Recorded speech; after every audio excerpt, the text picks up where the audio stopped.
Very exciting, saucy, a little dramatic summer astrologically, but hey, I'm done suffering. Are you? Let's get into it. June 1st, Mercury enters Cancer. So there is an expansive quality. Mercury is our communication. It is how we take in information and process it. And in Cancer, we're not dealing so much with logic. We're dealing with intuition. We're dealing with our feelings. We're dealing with something deeper within. We're pulling from an ancient knowledge, okay? Not every decision we're making is solely based on what's being presented to us in the moment. It's based on the past, and it's based on our feelings, and it's based on the future. That Mercury is going to square off with Neptune in Aries. It's causing tension. Neptune in Aries is putting a lot of limitations on your ability to dream and to see between the lines and between the realms. And so you might be told on the outside, look at the logic, look at the situation, don't be crazy, but you cannot discount intuition because what you see is not always what is reality. There's a very rare, very cute little Venus-Jupiter conjunction on the 9th. You're going to want to write that down. Great day for love, great day for romance, great day for getting ooey gooey with your feelings, great day for a creative project. I'll look at your particular chart to see where Cancer specifically is activating, but Venus and Jupiter together are two benefic planets, really bringing a real positive focused energy, and you don't want to miss a moment like this because Jupiter is going to leave Cancer very soon. So especially if you have very, very beneficial Cancer placements, June 9th for that Venus-Jupiter conjunction. In fact, Venus will enter Leo on the 13th, and then there's a new moon in Gemini on the 14th, so things are getting a lot more activated. Feeling like we want to break out of old communication patterns, specifically in love, specifically in routines that are feeling less than confidence inducing, right? We want to feel like we are being set up to do the best we can. And if we don't feel like we are being recognized for what we're capable of, or we're not being appreciated, we're going to try to work those connections to look outside and see where we can get that validation. Venus and Leo will be trine Neptune in Aries, which means that we can really gain some confidence and some momentum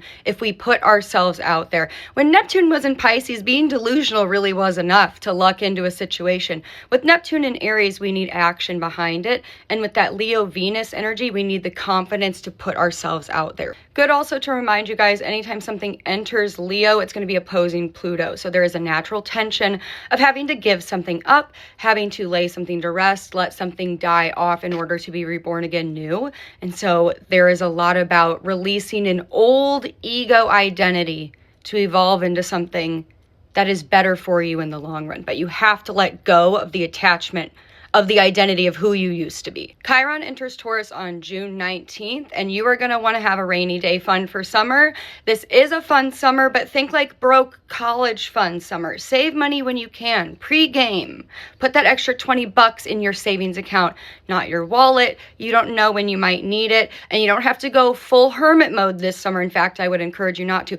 Think about creative ways that you can save money and have fun without blowing the bank. Because if you do not keep an eye on your finances, you could be in a bit of a pickle.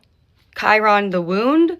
Taurus, a lot about material goods and finances and money. Don't let your fear of money put you in a bad money situation. Don't let your bad habits with money put you in a bad money situation. Learn to see money and resources as a neutral energy, something that you can work with, not something that rules over you. The official start of Cancer season is June 21st. That is also the summer solstice, the longest day of the year. We have more sunlight than any day. This is also the official start of summer. To my fellow Cancers, happy birthday. Go out, have fun on a patio, get a little spritz. This is just a good time to do things that make you feel good. Indulge in the creature comforts. Spend time with your favorite people, make memories, take photos. You know, we never know when we're going to be in this moment again, so let's just embrace it. Mars enters Gemini on the 28th of June. We're having a side quest summer. I'm taking pottery classes. I'm going to Shakespeare in the Park.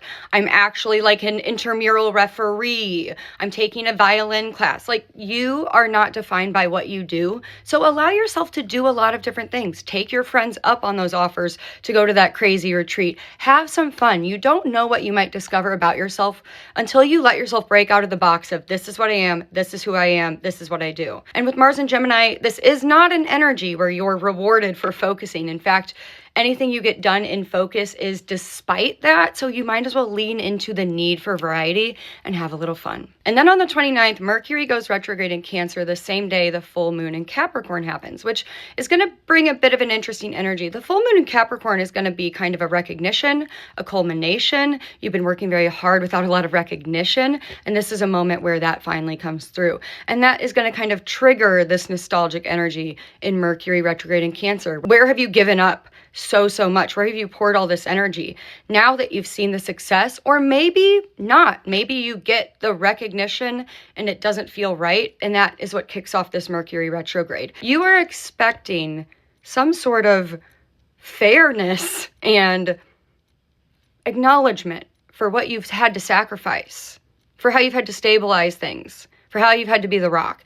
And if that comes through, it's a very, very sweet and reflective and healing retrograde. And if it didn't, you're going to need to make some reassessments about the people around you or the situations you're in, where you're putting that energy, because you can't keep draining yourself.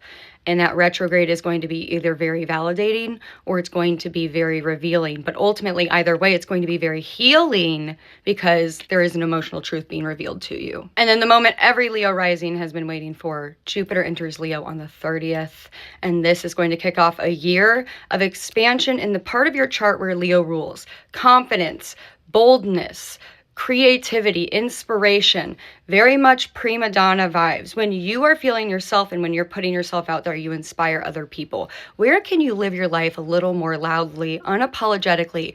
And where can that expand in a way that people who have not seen what you're capable of, or might not even know about who you are yet, finally have no choice but to look at you and say, wait, there's something going on here. It's not just about external validation. It's also about internal confidence. It's having the confidence to say, I am that bitch. I am who I think I am. I have the power to reinvent myself. I have the power to turn the focus back to me. I can be the center of this. And I've done so much giving and I've done so much nurturing over the last year. Where can that light finally shine back on me so I can shine it back on others in turn? June is a very, very active month. I'm very excited for it. You should be too. So excited. Leo risings were uncursed. Finally, June is finally our month. The rest of you can come too, I guess.